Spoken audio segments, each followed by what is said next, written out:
Hello అందరికీ నమస్తే. నేను మీ లాస్య. వెల్కమ్ బ్యాక్ టు శ్రీకాంతన్ లాస్య వ్లాగ్స్. సో టుడే మన ఛానల్లో రెసిపీ వచ్చేసి న్యూ రెసిపీ. సో ఇది కొత్తగా ఉండబోతుంది మన ఛానల్లో, బిరింజి.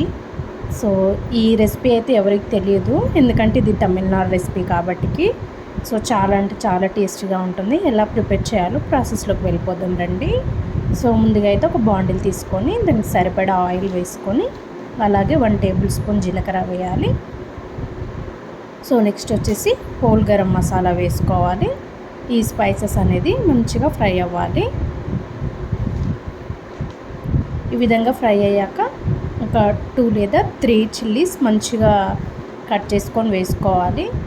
చిల్లీస్ కూడా మనకి మంచిగా ఫ్రై అయ్యాక క్యారెట్ వేసుకొని, అదేవిధంగా క్యారెట్ కూడా మంచిగా ఫ్రై అయ్యాక బీన్స్, నెక్స్ట్ వచ్చేసి ఆనియన్స్ వేసుకోవాలి. ఇందులోకి ఆనియన్స్ అయితే ఎక్కువగానే పడతాయి. సో ఇవన్నీ వేసాక మంచిగా కలుపుకుంటూ ఫ్రై చేసుకోవాలి. ఈ బిరింజి అనేది చాలా అంటే చాలా టేస్టీగా ఉంటుంది. తమిళనాడులో ఫేమస్ టిఫిన్. సో మాకు తమిళనాడులో మా రిలేటివ్స్ ఉండడం వల్ల మేము ప్రతి సమ్మర్ అక్కడికి వెళ్ళినప్పుడల్లా సో ఈ బిరింజి తీసుకొచ్చుకుంటాం అన్నమాట టిఫిన్ లాగా.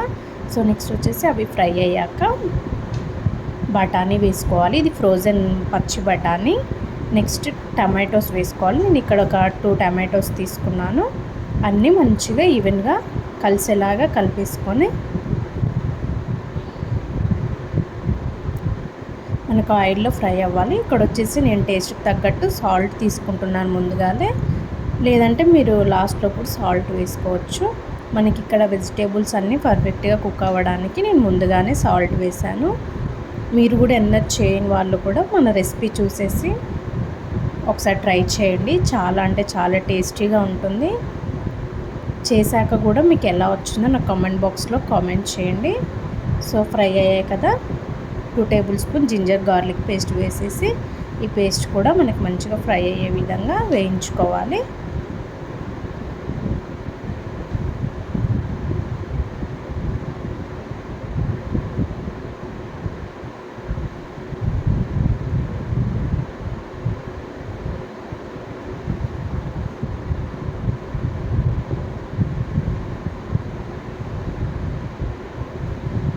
ఈ విధంగా మనకి ఫ్రై అయ్యాక గుప్పెడంతా కొత్తిమీర తీసుకొని వేసుకోవాలి. కొత్తిమీర ఎక్కువగా ఉంటేనే మనకి ఫ్లేవర్ అనేది చాలా బాగుంటుంది. సో నెక్స్ట్ పుదీనా కూడా వేసుకోవచ్చు ఇష్టం ఉన్న వాళ్ళైతే. సో నెక్స్ట్ వచ్చేసి నేను ఇక్కడ 1/2 కప్పు గడ్డ పెరుగు తీసుకున్నాను. ఈ పెరుగు అనేది మనకి పుల్లగా ఉండకుండా స్వీట్గా ఉండాలి. మనకి పెరుగు కూడా మంచిగా ఆయిల్లో వెజిటేబుల్స్తో మంచిగా ఉడికితేనే టేస్టీగా ఉంటుంది. సో ఇక్కడ నేను చూపించిన విధంగా మొత్తం కలిపేసుకొని లిడ్ క్లోజ్ చేసుకొని ఒక 2 లేదా 3 మినిట్స్ మంచిగా ఉడకనిస్తే సరిపోతుంది. ఇక్కడ మనకైతే పర్ఫెక్ట్గా ఉడికిపోతుంది అన్నమాట. ఇలా పర్ఫెక్ట్గా ఉడికాక 2 table spoons red chilli powder వేసుకోవాలి. అంటే మీ కారానికి తగ్గట్టు వేసుకోవాలి. ఎక్కువగా కర్రీలో వేసినట్టు మాత్రం యూజ్ చేయకూడదు. ఈ విధంగా వేసాక 1 టేబుల్ స్పూన్ మసాలా కూడా వేసుకోవాలి. ఇది వచ్చేసి గరం మసాలా.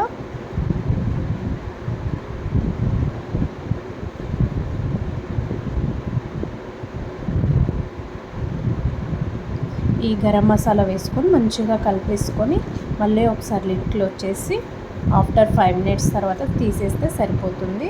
తీసి ఇక్కడ చూసాం కదా, మనకు ఆయిల్ అంతా పైకి తేలింది, పర్ఫెక్ట్గా ఉడికిపోయాయి అన్నమాట అన్నీ. ఈ విధంగా వస్తే మనకి వెజిటేబుల్స్ అన్నీ పర్ఫెక్ట్గా ఉడికిపోయినట్టు. ఈ విధంగా పర్ఫెక్ట్గా అయ్యాక మనం నానబెట్టుకున్న రైస్ వచ్చేసి డైరెక్ట్ బౌల్లో వేసేసుకుంటే సరిపోతుంది. ఇక్కడ వచ్చేసి నేను నార్మల్ రైస్ తీసుకున్నాను. దీని ప్లేస్లో మీరు బాస్మతి రైస్ కూడా తీసుకోవచ్చు. ఇక్కడ నేను 2 గ్లాసెస్ నార్మల్ రైస్ తీసుకున్నాను, 4 గ్లాసెస్ వాటర్ వేసాను.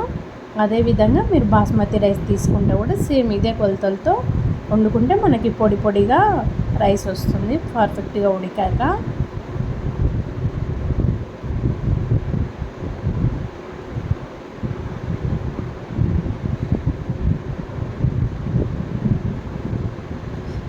మనం రైస్ వేసాక కూడా మనం మొత్తం ఈవెన్గా కలిపేసుకుంటే సరిపోతుంది.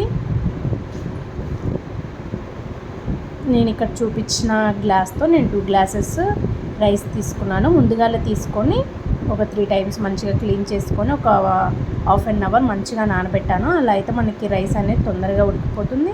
అదేవిధంగా మనకి పుల్లలుగా అదే పొడి పొడిగా వస్తుందన్నమాట. ఇక్కడ వచ్చేసి నేను 4 గ్లాసెస్ వాటర్ తీసుకున్నాను. మంచిగా వాటర్ వేసాక అంతా ఒక్కసారి కలిపేసుకుంటే సరిపోతుంది. ఈ విధంగా మనకి బిరింజీలో ఇష్టం ఉన్న వాళ్ళు మిల్ మేకర్స్ కూడా వేయొచ్చు అనమాట.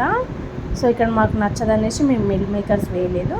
లాస్ట్లో మనకి రైస్ అనేది ఉడుకు పట్టడానికి వచ్చినప్పుడు ఒక లెమన్ స్క్వీజ్ చేసేసి ఈ విధంగా రసం వేసేస్తే చాలా అంటే చాలా టేస్టీగా ఉంటుంది. మనకి ఇప్పుడు బిరింజీ అనేది పర్ఫెక్ట్గా రెడీ అయింది చూడండి ఇక్కడ.